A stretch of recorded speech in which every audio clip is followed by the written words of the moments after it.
اللہ اللہ اللہ اللہ اللہ اللہ اللہ اللہ اللہ اللہ اللہ اللہ اللہ لا الہ الا اللہ محمد رسول اللہ صلی اللہ تعالی علیہ وسلم۔ الصلاۃ والسلام علیک یا سیدی یا رسول اللہ، الصلاۃ والسلام علیک یا سیدی یا حبیب اللہ، الصلاۃ والسلام علیک یا سیدی یا نبی اللہ، وعلی آلک و اصحابک یا سیدی یا رحمۃ للعالمین۔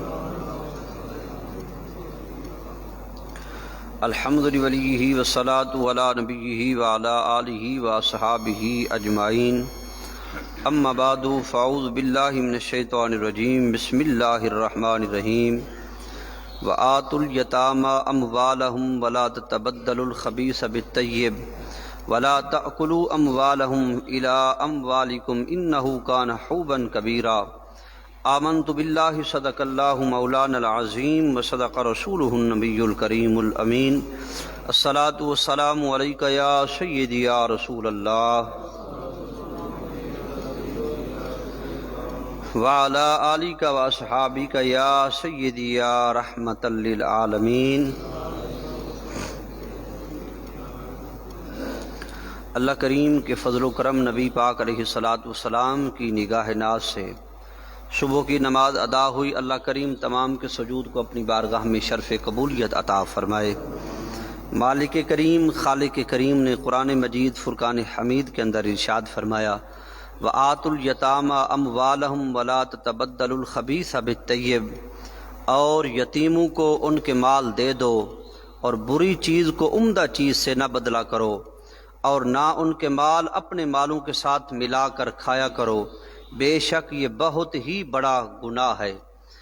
قرآن مجید فرقان حمید کی اس آیات کریمہ کا یہ حکم نازل ہو رہا ہے کہ یتیموں کو، یعنی وہ چھوٹے جن کا باپ نہ ہو، ان کو ان کے مال دے دو جب وہ بالغ ہو جائیں، اور بری چیز یعنی کہ حرام کو عمدہ چیز یعنی یتیم کا عمدہ مال لے کر اس کی جگہ اپنا خراب مال رکھ کر تبدیل نہ کرو، حلال سے نہ بدلا کرو، اور نہ ان کے اپنے مالوں کے ساتھ ملا کر کھایا کرو، بے شک یہ بہت ہی بڑا گناہ ہے۔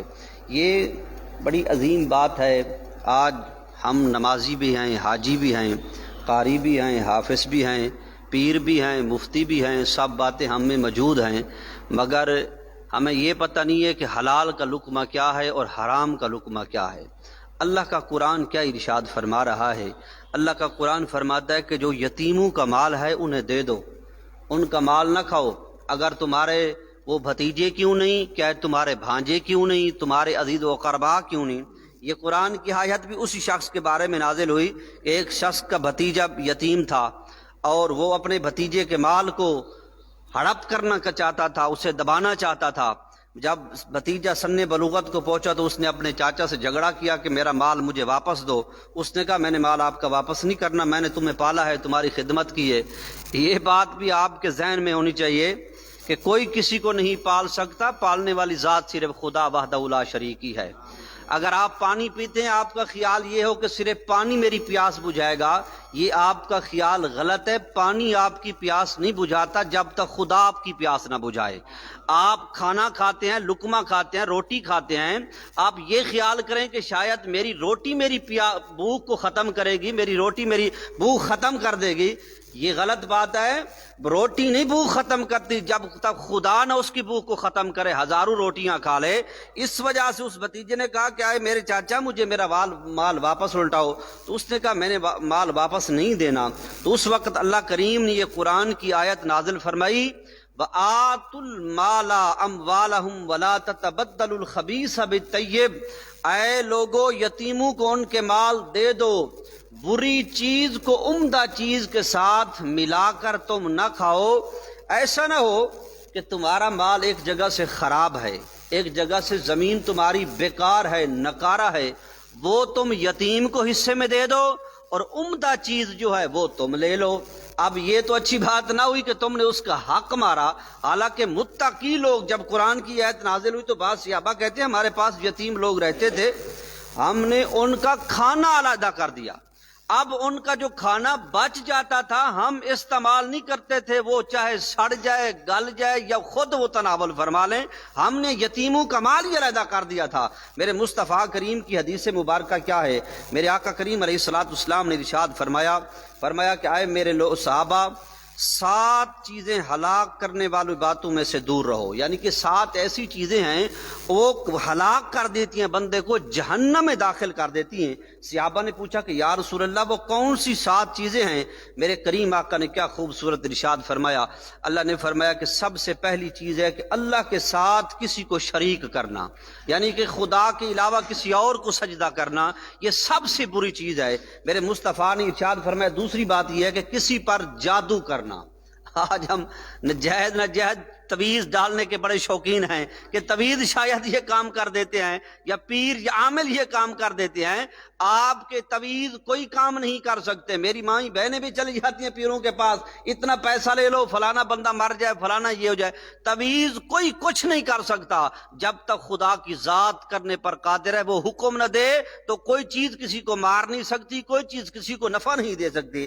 میرے مصطفیٰ نے ارشاد فرمایا اس کا تیسرا حق یہ ہے کہ کسی کی جان کو نہ حق نہ مارو، کسی کو قتل نہ کرو، کسی پر ظلم نہ کرو، بلکہ مومن تو وہ ہے، حضور نے ارشاد فرمایا، جس کے ہاتھ اور زبان سے دوسرا مسلمان محفوظ رہتا ہے۔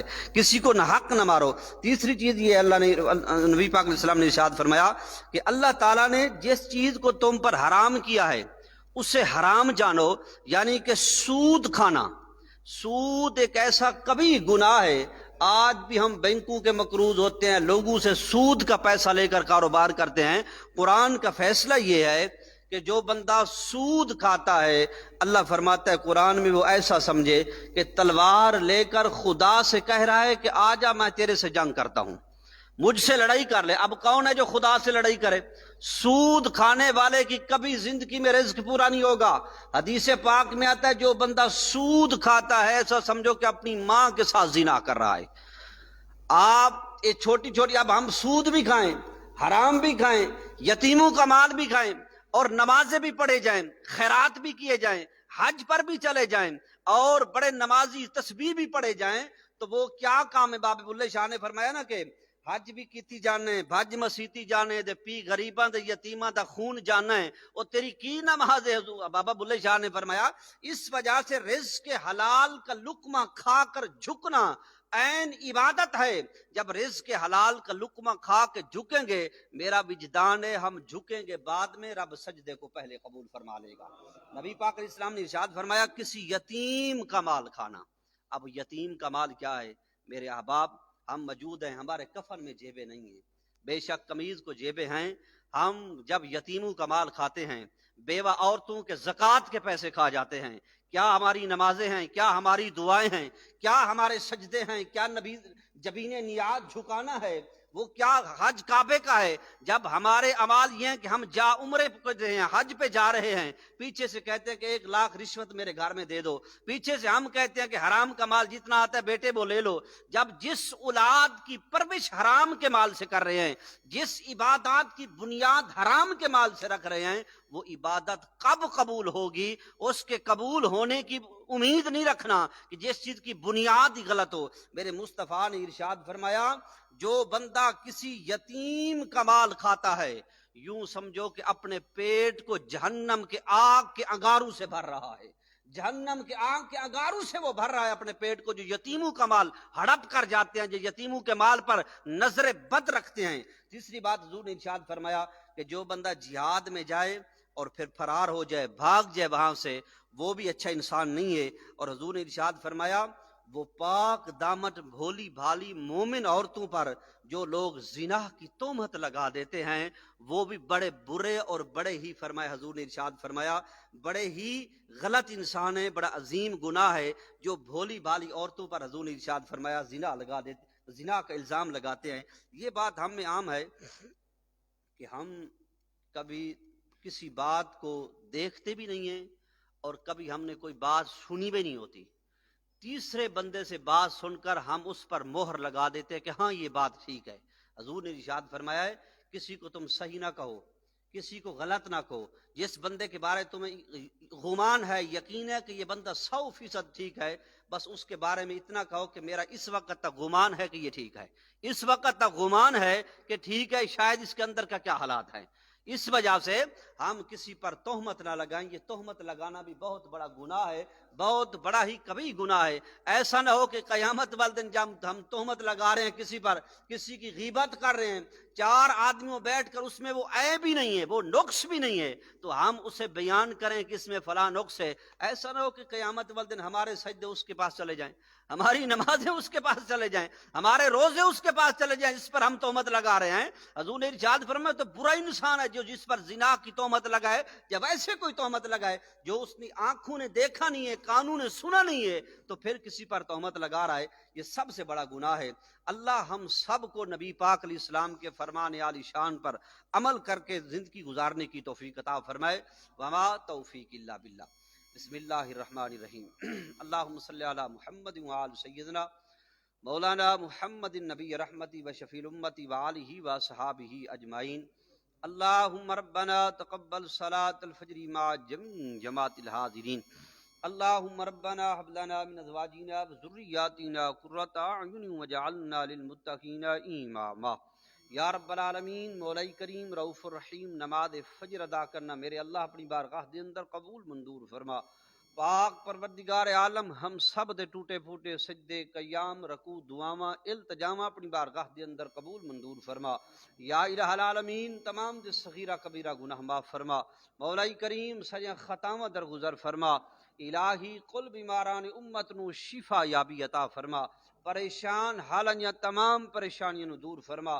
میرے اللہ سب دے روزے، نماز تراویح، قرآن مجید دا پڑھنا سننا اپنی بارگاہ دے اندر قبول منظور فرما۔ الہی حضور دی ساری امت دی خیر فرما۔ یا رب العالمین، حضرت آدم علیہ السلام تو لے کے اس وقت تک جتنے مرد و خواتین ایمان نال اس دنیا فانی تو پردہ کر گئے، الہی جملہ ایمان والے مرحومین دی بخشش و مغفرت فرما۔ سب نو جنت الفردوس وچ اعلی مقام عطا فرما۔ برود قیامت نبی دو عالم علیہ السلام دی شفاعت تو بہرہ مند فرما۔ اللہم ارزق لنا زیارت المکۃ المکرمہ، اللہم ارزق لنا زیارت المدینہ المنورہ، اللہم ارحم لنا فإنک خیر الراحمین۔ وصلی اللہ تعالی علی خیر خلق محمد وآلہ وصحبہ اجمعین برحمتک یا